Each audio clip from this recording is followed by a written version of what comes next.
See the charts? You guys see the charts? No. Yeah. I know you guys did. Should we make them bigger? Okay, first, well, we just heard that Speaker Johnson said the House is out again. Johnson and House Republicans care more about protecting the Epstein files than protecting the American people.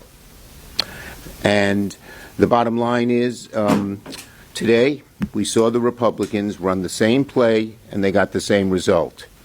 The question is, will they change course? The votes aren't there. It's clear from today's vote and yesterday and 2 days ago's vote and the two other votes before it. So the bottom line is we've had 4 votes and they haven't gotten the votes on any of them. We have asked Republican leaders for months to sit down and talk with us. They've refused and barreled us into a shutdown. They thought they could bludgeon us and threaten us and scare us.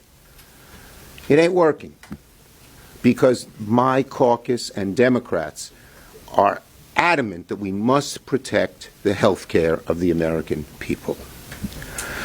And so now, rather than working with us to end the pain Americans are feeling because of a shutdown, Republicans have instead, they've wasted a week, refused to talk, and exacerbated pain for America. Instead of trying to come to the table and negotiate with Democrats and reopen the government, the White House and fellow Republicans have vowed to make this a maximum pain shutdown, they call it. Unfortunately, the maximum pain falls on the American people, and the American people know it. They know it's not Democrats doing this maximum pain. It's vote and Trump and the Republicans. And so it falls on them. And so even in the White House and in the administration, there are people saying, don't do it, because the blame correctly will fall on Trump's shoulders. They're using the American people as political pawns. Why? Because they don't want to even talk to us about reopening the government by fixing health care. New data came out today from KFF, and that is not Kentucky Fried French fries. KFF could be Kentucky French fries. Yeah. Kaiser family. I know. Aren't. Excuse me. Today, new data came out from KFF, the Kaiser Family Foundation, that said that 78% of Americans say Congress should extend the ACA tax credits. 60% of people who voted for Trump said extend the tax credits. And so the Trump administration is feeling it. They know there's trouble. And let me read you a headline from this morning's Wall Street Journal that I thought was very apt and very well written. Raise your hand if any of you wrote it. You get kudos. It says, White House senses political risk on health care despite shutdown bravado. They know that the American people are for it. They know that 60% of MAGA supporters are for it. And why? Well, because if these credits are not extended, listen to this, the average couple who's 55, the average 55-year-old couple making $85,000 a year would see their premiums not just double, but go up $25,000. You're a couple at 55, you're about to think of your retirement. How the hell are you going to find $25,000 a year for your health care? Do you know what anguish that causes people? It's not just something that goes away. People sit there and agonize. How are they going to get health care, which they need so much? What are they going to cut?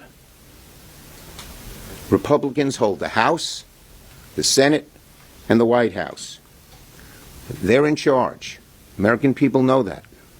And the American people know that it's only smart and fair and right that they should negotiate with us if they want our votes, not do a partisan bill. They wrote it all with no Democratic input and say, just vote for it, take it or leave it. According to NBC today, Americans are more inclined to blame Trump and Republicans for a shutdown, according to 4 independent polls. Any of you NBC people wrote that headline? It's a good one. Republicans know it. They know the damage they're causing, and Americans are noticing. And what's their response?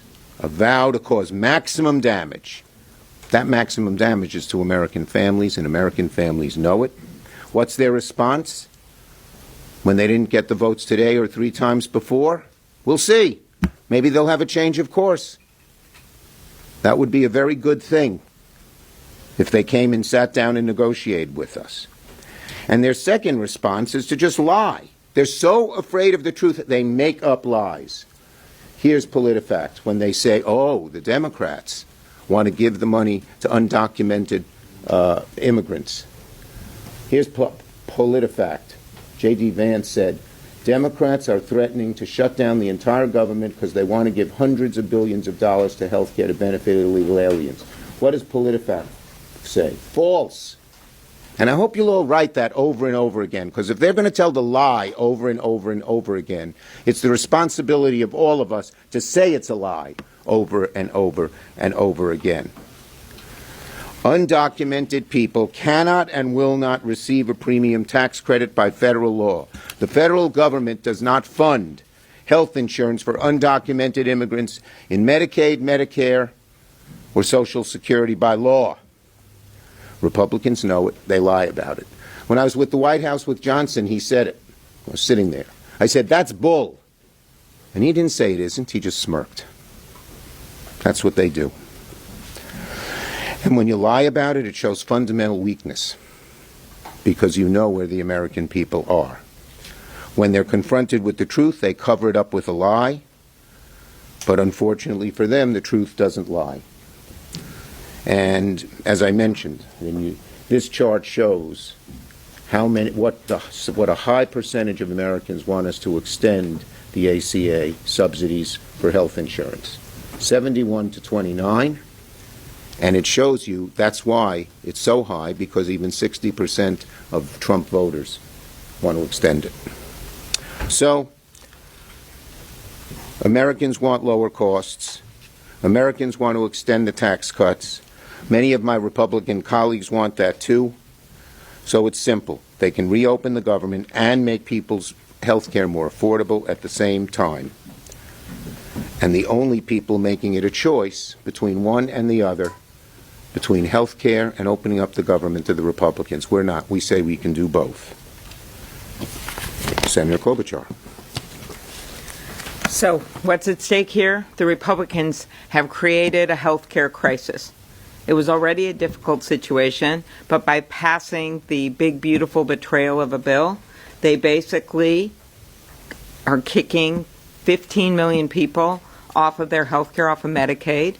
They are going to close down rural hospitals. Some of that already has happened, in part because of the $500 billion Medicare cut that was triggered because of their decision to increase the debt so much with tax cuts to the wealthy. Those are things that have happened. But the final thing is that when it comes to the Affordable Care Act, where you have 20 million people that are on these plans in each of their individual states, in my state it's called MNsure, they will not be able to afford their insurance. I heard this big time when I was out in rural Minnesota. I went to 13 counties last week. Time and time again, the farmers, over a quarter of them are on these plans, even higher in my state. And they told me, we can't afford it. It's going to double our premiums. One guy said it's like a perfect storm of ugly between the Republican tariffs and the health care costs and what's happening with their input costs like fertilizer because of the tariffs that have been put on those. That's what's happening right now. And what does the president do? $20 billion to Argentina, while our soybean farmers have literally had their entire market dry up. So what else has he done in response to our serious requests to have negotiations?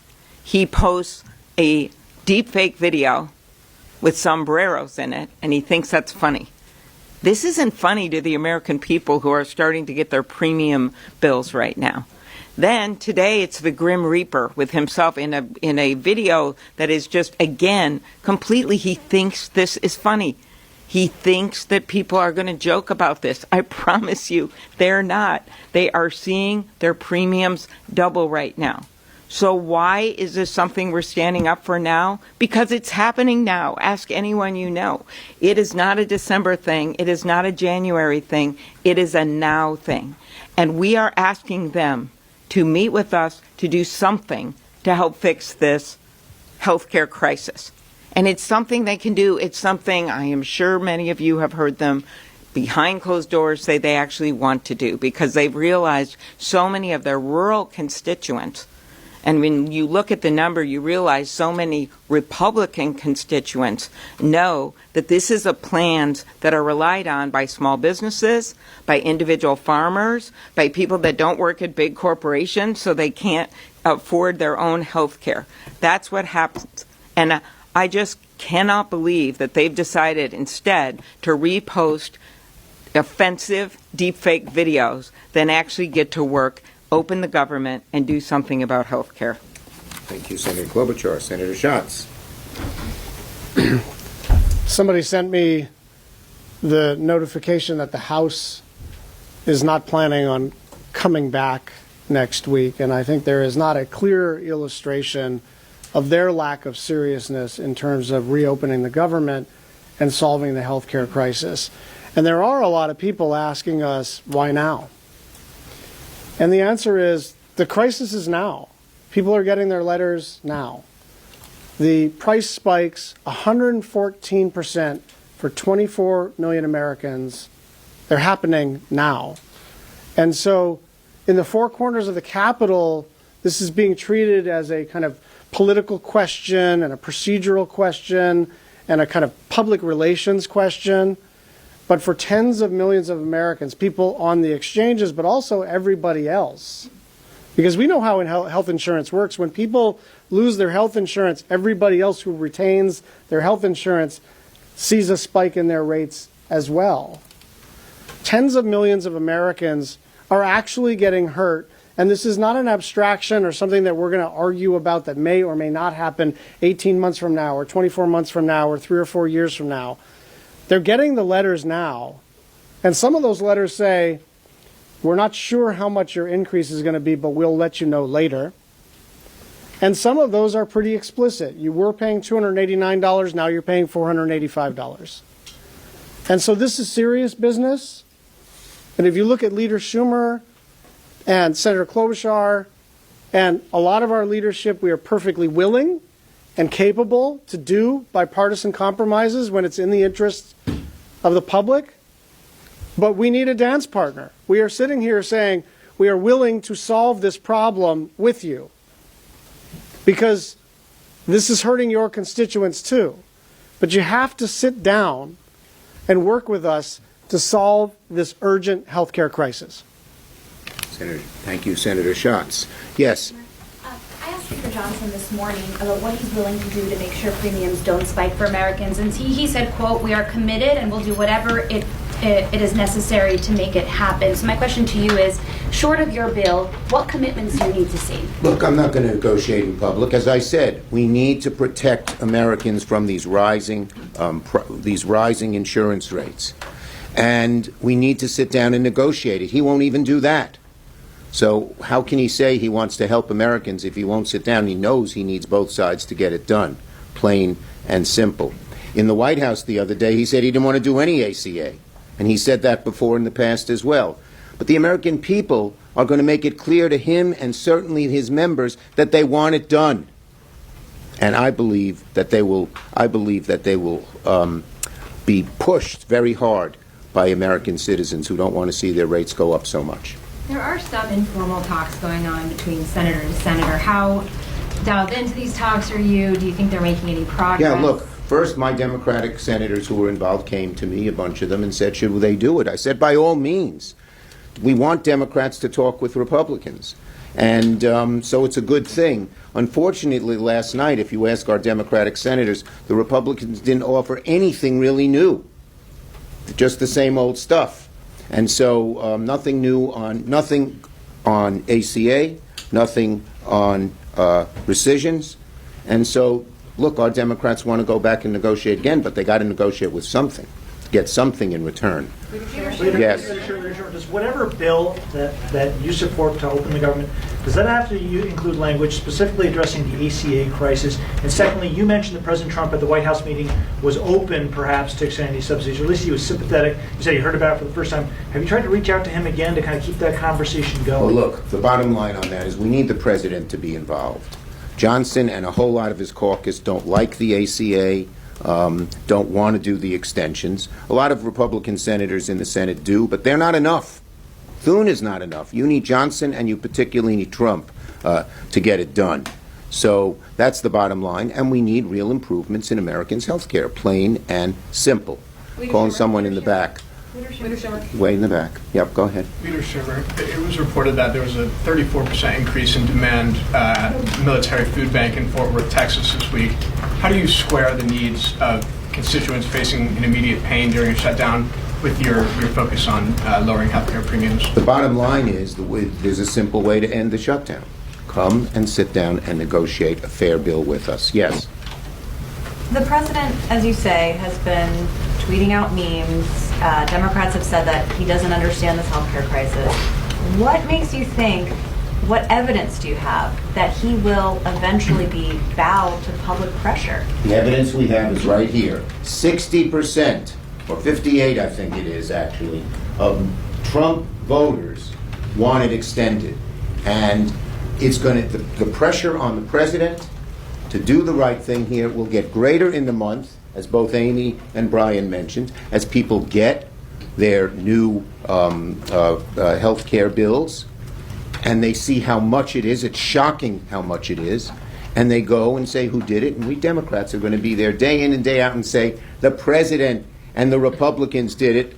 And that's why we feel that's why we feel we're in a strong position. So you're willing to wait this out for a month? Are you willing to wait this out for a month?